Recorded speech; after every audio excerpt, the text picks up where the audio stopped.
A commode chair is basically one of them little chairs that kind of sit beside their bed or somewhere in their room where they can sit to use the bathroom. Kind of has like a bedpan in it to dispose of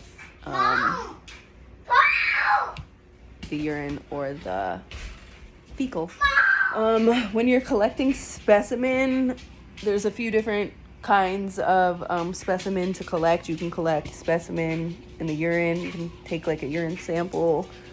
You can collect specimen from an infant, child, midstream specimen. There's different guidelines for checking specimens. I feel like I've been talking forever now. But basically, you're still going to want to explain the procedure, identify your client, wear gloves or whatever proper PPE that you do have to wear, but you're definitely always going to want to make sure you're wearing gloves when collecting specimens. You're going to want to use a clean container for each specimen that you need to collect, and you want to make sure it's the appropriate container that you need to collect that type of specimen. You're going to label the container accurately. Full name, address, room number, bed number, date, the time the specimen was collected. And if pre-printed labels are used, then you got to use those. Do not touch the inside of the container or the lid. You don't want to touch that at all. Collect the specimen at the exact time that you're supposed to, basically. Ask the client to dispose of used toilet tissue in the toilet to ensure that the specimen does not contain tissue. You want to put the lid right on the specimen container. Place the specimen container in a plastic bag for transportation. Basically, like, you don't want any type of microorganisms or any type of anything.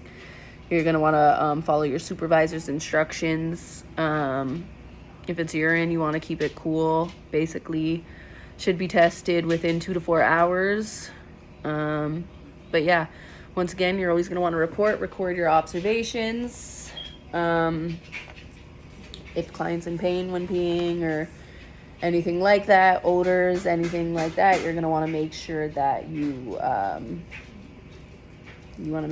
record it, basically. For the midstream specimen, collecting that, basically you're going to want to make sure you provide female peri-care. I am never missing class again because I'm never doing this video again. But you're going to want to provide the care or whatever. Same with the male. Like, you want it to be as clean as possible before you collect this type of specimen. So yeah, you want to make sure you do that. Urine specimen for an infant or a child, pretty much the same thing goes with that. You're going to want to provide that care before you take that type of specimen. Urostomy is basically a surgical procedure that creates a stoma, basically for the urinary system. It's drainage of the urine through the bladder or the urethra is not possible. In otomy is basically the cutting or making an incision, basically.